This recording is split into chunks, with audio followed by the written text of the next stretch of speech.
میری مائیں اور بہنیں جو پردے کے نظام کے متعلق حضرت نے اشارہ کیا، اس لیے میں بول دے رہا ہوں، نہیں تو میں بولنے والا تھا نہیں۔ جو چہرہ جو ہے نا یہ آپ کے لیے رکھنا ضروری ہے۔ حضرت بیٹھے ہوئے ہیں، آپ ابھی بھی پوچھ سکتے ہیں، کبھی بھی پوچھ سکتے ہیں۔ بال نہیں دکھنا چاہیے، جہاں تک کہ بال دیکھنا اور چہرہ دیکھنا اور دوسرے اعضاء جو آپ ظاہر کرتے ہیں، جہاں تک کہ میرے حضور نے شریعت میں یہاں تک کہ منع آیا ہے کہ پائل بھی نہ پہنے کہ اس سے پائل کی آواز آتی ہے، تو پائل بھی پہننا شریعت میں منع کیا گیا ہے۔ لیکن ہمارے اور آپ کے یہاں پہ معاملہ ماحول بہت ہی بگڑا ہوا ہے، اس کو آپ سدھارنے کی کوشش کریں۔ یہاں تک کہ ایک مرتبہ غوث اعظم کی بارگاہ میں ایک شخص حاضر ہوا اور کہا کہ یا حضور میں کماتا ہوں لیکن برکت نہیں ہوتی، میں کماتا ہوں برکت نہیں ہوتی ہے۔ تو کہنے لگا کہ تم اپنے گھر پہ پردہ لگاؤ۔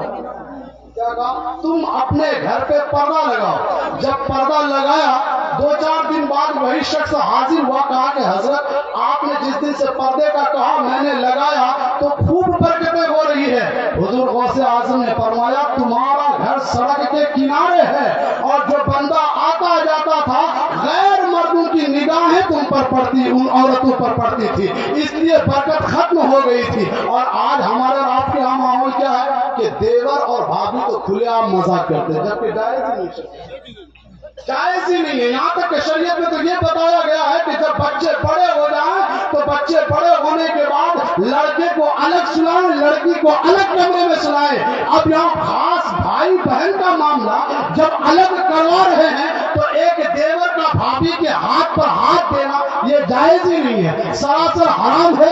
اس لیے خود بچیے، دوسروں کو بھی بچائیے۔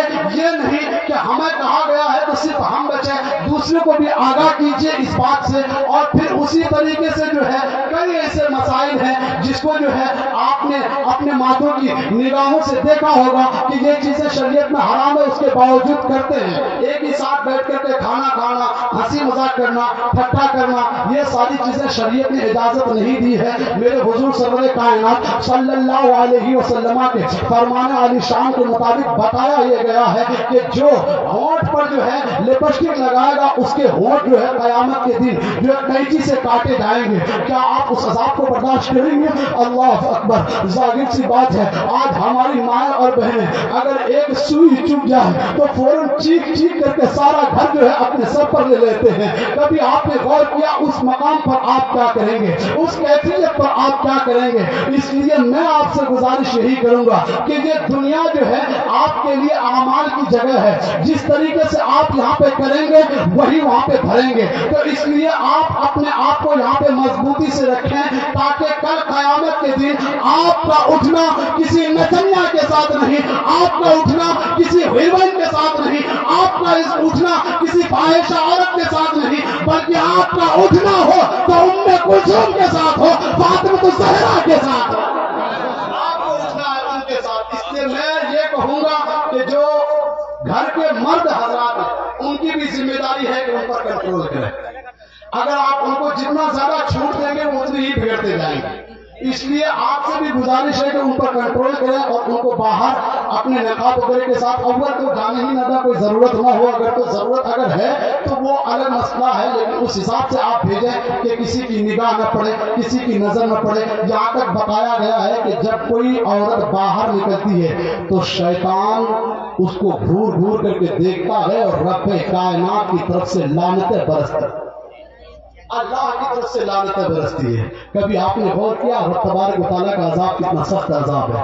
ایک مرتبہ اگر کسی نے من ٹکا یعنی جو ٹکی لگاتے ہیں نا، جو ہندو کی طرح سندور جو بھرتے ہیں، اس کے مطابق بتایا گیا کہ قبر میں جو ہے اس کی پیشانی کو چینی کے ساتھ کوٹا جائے گا۔ کیا کبھی آپ برداشت کر پائیں گے؟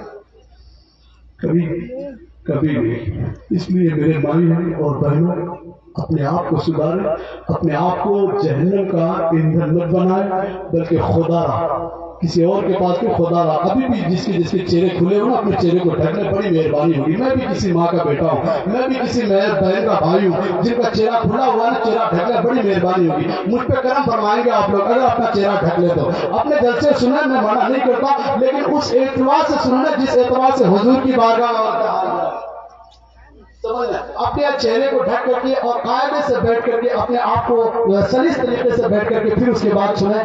اور ایک بات ہمیشہ دھیان رکھے گا کہ نبی محترم سرور کائنات صلی اللہ علیہ وسلم نے ارشاد فرمایا کہ اسلام کی جو شہزادی ہے، اسلام کی جو شہزادی ہے، کیا مطلب ہے؟ یہ حضور نے فرمایا اسلام کی جو شہزادی ہے یعنی وہ عورتیں جو اپنے بال کی حفاظت کرتی ہیں، وہ عورتیں جو اپنے چہرے کی حفاظت کرتی ہیں، وہ عورتیں جو اپنے جسم کی حفاظت کرتی ہیں اور حفاظت کرنے کے بعد صرف اور صرف اپنے شوہر کے لیے کھولتی ہیں، تو ان کے لیے جنت کا پروانہ ہے. اس لیے کہ جو خوش کر کے سوئے وہی جو ہے جنت کا پروانہ ہے. میں زیادہ تفصیل میں نہیں کرنا چاہتا ہوں، زبان حیا خاموش ہے اس لیے کہ میری مائیں اور بہنیں بیٹھی ہوئی ہیں. یہ تو مفتیوں کا کام تو یہ ہوتا ہے، افتاء والوں کا کام یہ ہوتا ہے کہ ہر ایک مسئلے کو باریکی سے بتا کر کے رکھ دیتے ہیں. اگر نہیں بتائیں گے تو ظاہر سی بات ہے یہ سوچیں گے کہ بھائی یہ کیا بتا دیا. اس لیے میں آپ سے یہی گزارش کروں گا اور اپنے دل میں عہد کر کے، میں ہاتھ نہیں اٹھواؤں گا، اپنے دل میں عہد کر کے اٹھیں کہ یہاں سے اٹھنے کے بعد کبھی ہمارے سر سے دوپٹہ نہیں کھسکے گا. اور یہ بھی دل میں عہد کر کے اٹھے کہ ہمارا چہرہ جو ہے کھلا ہوا نہیں ہوگا اپنے دیوروں کے پاس یا کسی اور کے پاس. رب تبارک و تعالیٰ کی بارگاہ میں دعا کرتا ہوں کہ اللہ رب العزت بالخصوص ہماری مائیں اور بہنوں کو پردہ کرنے کی توفیق عطا فرمائے اور بالخصوص صراط مستقیم پر چلنے کی توفیق عطا فرمائے. میرے بولنے میں یا آپ کے سننے میں